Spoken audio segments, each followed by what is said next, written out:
AP cabinet సమావేశం ముగిసింది. మొత్తం 14 అంశాలకు ఏపీ కేబినెట్ ఓకే చెప్పింది. వచ్చే అకాడమిక్ ఇయర్ నుంచి అమ్మ ఒడి చెల్లిస్తారు.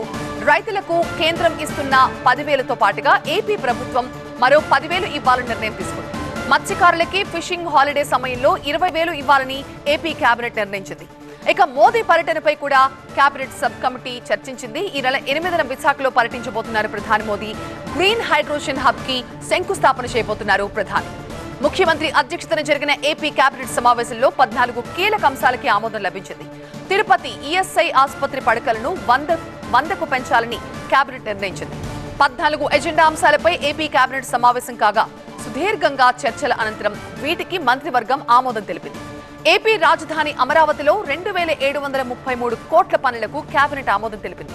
అమరావతిలో 2 ఇంజనీరింగ్ కాలేజీల పనులకు కేబినెట్ ఆమోద ముద్ర వేసింది. అలాగే భవనాలు లేఅవుట్ల అనుమతులను మున్సిపాలిటీలకు అప్పగిస్తూ చేసిన సవరణ ప్రతిపాదనకు ఏపీ కేబినెట్ ఓకే చేసింది. నొప్పి మాయం, సర్జరీ దూరం. మోకాలు మరియు నడుము నొప్పులను ఇకపై భరించాల్సిన అవసరం లేదు. ఆపరేషన్ లేకుండా అత్యాధునిక చికిత్స. Indo British advanced pain clinic అధునాతన సాంకేతికతతో ఇప్పుడు బంజారా హిల్స్ తో పాటు మదీనాగూడలో. కేబినెట్ ముగిసిన తర్వాత మంత్రులతో సీఎం విడిగా సమావేశమయ్యారు. జనవరి 8న ప్రధాని మోదీ వైజాగ్ కి రాబోతున్నారు. ఈ సందర్భంగా ప్రధాని రాష్ట్ర పర్యటనపై కేబినెట్ లో చర్చించినట్టుగా తెలుస్తోంది. పలు అభివృద్ధి కార్యక్రమాలకు ప్రధాని శంకుస్థాపనలు చేస్తారని, ప్రధాని రాక సందర్భంగా భారీ ఏర్పాట్లు చేయాలని మంత్రులకు సీఎం చెప్పినట్టుగా సమాచారం.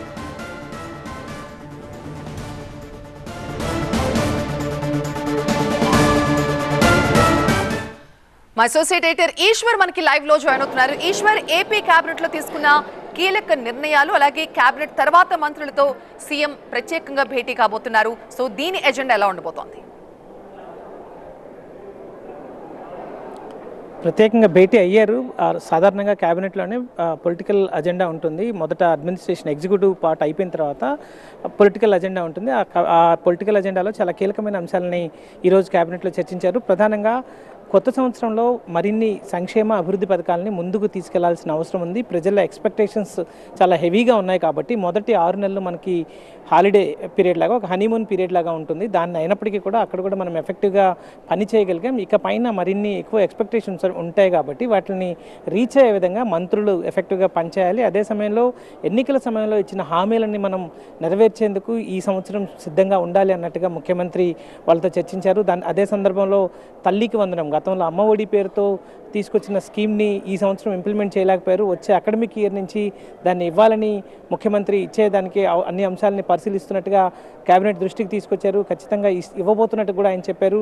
అదే సమయంలో రైతులకు సంబంధించి చాలా కీలకమైన నిర్ణయం. రైతులకి ఏటా ఇచ్చే రైతు భరోసా లాంటి పథకం కింద కేంద్రం ఇచ్చే 6,000ని 10,000కి పెంచింది. అదే సమయంలో రాష్ట్రం కూడా మరొక 10,000ని కేంద్రం ఇచ్చే సమయంలోనే కలిపి ఇస్తే బాగుంటుందన్న ఆలోచన కూడా వచ్చింది. దానికి కూడా కేబినెట్ దాదాపుగా ఆమోదం తెలిపింది. అయితే అది ఎప్పటి నుంచి, దాని మొడాలిటీస్ ఎలా ఉండబోతుంది అన్నది భవిష్యత్తులో వివరించే ప్రయత్నం చేసే అవకాశం ఉంది. మరొకవైపు మత్స్యకారులకు సంబంధించి, ఎందుకంటే వాళ్ళకి ఎవ్రీ ఇయర్ ఒకసారి ఫిషింగ్ హాలిడే వస్తుంది. ఫిషింగ్ బ్రీడింగ్కి వెళ్ళినప్పుడు వాళ్ళకి ఆ సందర్భంలో హాలిడే ప్రకటిస్తారు. అట్లాంటప్పుడు వేట లేని సందర్భంలో వాళ్ళకి ఉపాధి ఇబ్బంది కలుగుతుంది. కాబట్టి అట్లాంటి సమయాల్లో 10,000 రూపాయలు గతంలో ఇచ్చేదానికి బదులు 20,000 వాళ్ళకి ఇవ్వాలి ఒక్కొక్క ఫిషర్మెన్కి అని చెప్పి కేబినెట్ ఈరోజు నిర్ణయం తీసుకుంది. అదే సమయంలో ప్రధాని పర్యటనని చాలా ప్రతిష్టాత్మకంగా తీసుకోవాలని కేబినెట్లో చాలా సుదీర్ఘమైన చర్చ జరిగింది. ఎందుకంటే ఎన్డీఏ పరిపాలన 6 నెలల పాటు విజయవంతంగా సాగింది.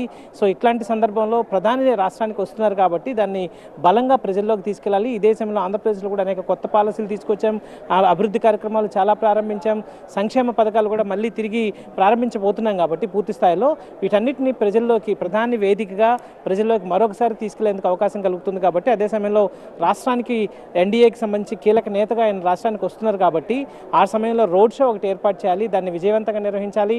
అదే సమయంలో భారీ బహిరంగ సభను ఏర్పాటు చేయాలి. దానికోసం ఇప్పటికే ఏర్పాట్లు ప్రారంభించారు. ఆంధ్ర యూనివర్సిటీ ఇంజనీరింగ్ కాలేజ్ గ్రౌండ్స్లో దాదాపు పెద్ద ఎత్తున 2 లక్షల మందిని తీసుకొచ్చి ప్రధాని సమక్షంలో పెద్ద ఎత్తున ఈ బహిరంగ సభ నిర్వహించాలన్న ఆలోచన ప్రభుత్వం చేస్తోంది. దీనికోసం మంత్రులందరూ ప్రత్యేకమైన దృష్టి సారించాలని చెప్పారు. అదే సమయంలో కేబినెట్ సబ్ కమిటీని కూడా వేయాలన్న అంశం కూడా ముఖ్యమంత్రి తీసుకొచ్చారు. త్వరలోనే దీనికి సంబంధించి కేబినెట్ సబ్ కమిటీ వేసి ప్రధాని పర్యటనని చాలా పూర్తి స్థాయిలో విజయవంతం చేసేందుకు అన్ని అవకాశాలని ఎక్స్పోర్ట్ చేస్తున్న పరిస్థితి ప్రస్తుతం కనిపిస్తుంది.